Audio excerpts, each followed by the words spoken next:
श्रावण मास के व्रत की कथा। प्राचीन काल में एक धनी व्यक्ति था जिसके पास सभी प्रकार की धन दौलत व शोहरत थी।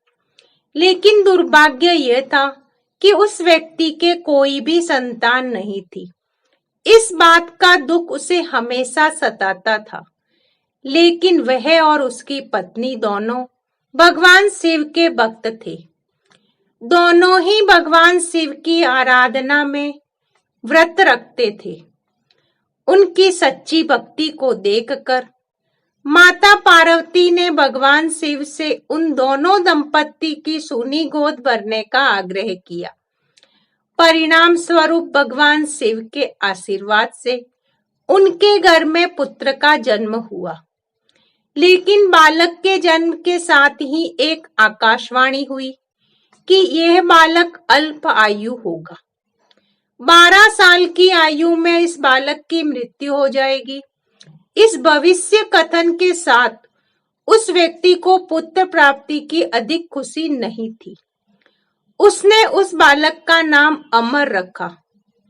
जैसे जैसे अमर थोड़ा बड़ा हुआ, उस धनी व्यक्ति ने उसको शिक्षा के लिए काशी भेजना उचित समझा। उसने अपने साले को अमर के साथ काशी भेजने का निर्णय लिया। अमर अपने मामा जी के साथ काशी की ओर चला। रास्ते में उन्होंने जहां जहां विश्राम किया, वहां वहां उन्होंने ब्राह्मणों को दान दक्षिणा दी। चलते चलते वे एक नगर में पहुंचे, जहां पर एक राजकुमारी के विवाह का समारोह हो रहा था। उस राजकुमारी का दूल्हा एक आंख से काना था। ये बात दूल्हे के परिवार वालों ने राज परिवार से छिपा कर रखी थी।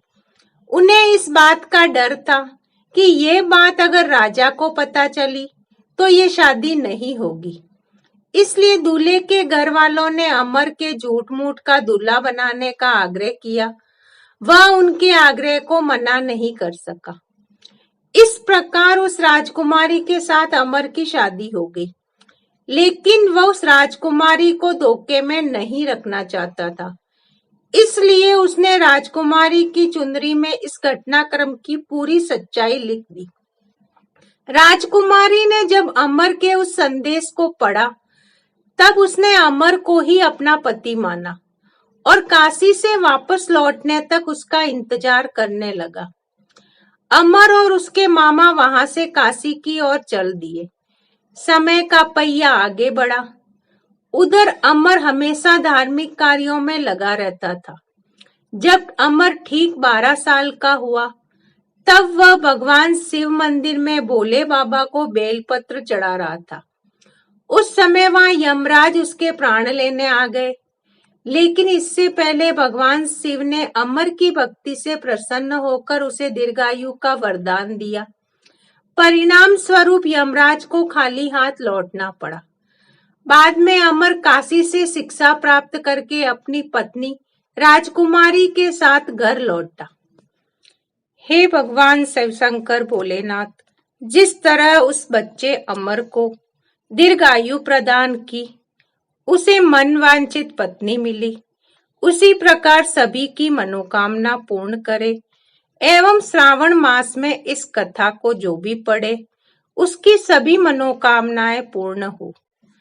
जय शिव शंकर भोलेनाथ, जय पार्वती मैया।